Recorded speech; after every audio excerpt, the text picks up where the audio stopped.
Yeah, I'm a bit hardliner now, more and more. Let's go to the detainee issue, Nicole. It hasn't gone away.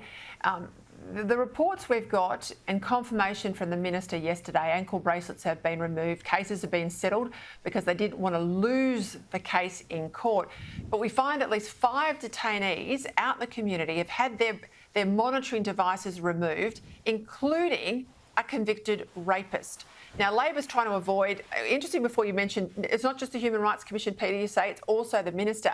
Well, this is another example. Labor trying to say, it's not us now, it's not us, it's a board of bureaucrats, the Community Protection Board, that's making these sorts of decisions.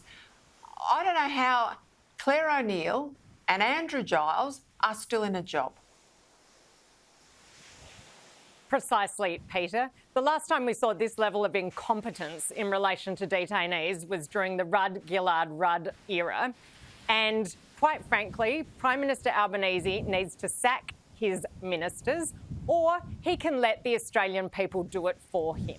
And believe me, I think there are a lot of us out here who will be fighting very hard for that outcome at the next election, because this incompetence is next level, and it has been from start to finish. They had due warning that the High Court was going to make the decision that released these detainees into the community, 4 or 5 months before the ruling was handed down. They did nothing, and it has been an absolute disaster ever since.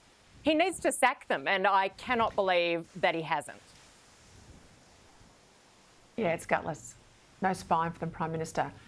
James, Biden is backing down. The administration is winding back their vehicle emission standards. Now, surely, if the big marketplace of US automotive is moving, we're going to have to move here. Surely Chris Bowen's going to have to back down.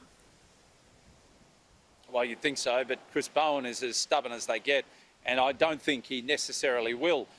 That problem is, though, unless we do back down, we won't be able to take cars from America within a short period of time. There are plenty of good vehicles with internal combustion engines that use very little fuel. We should be looking at those. The hybrids are perfectly fine.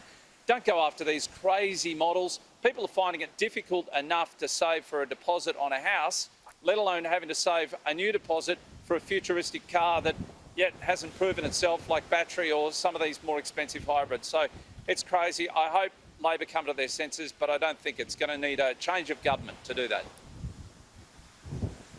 Right, I've got to leave it there. James, you're out there on the campaign trail. I can see that there ahead of the October state election. James, of course, is a candidate for One Nation. Thank you for your time. Nicole, great to see you as always. Have a good weekend, both of you.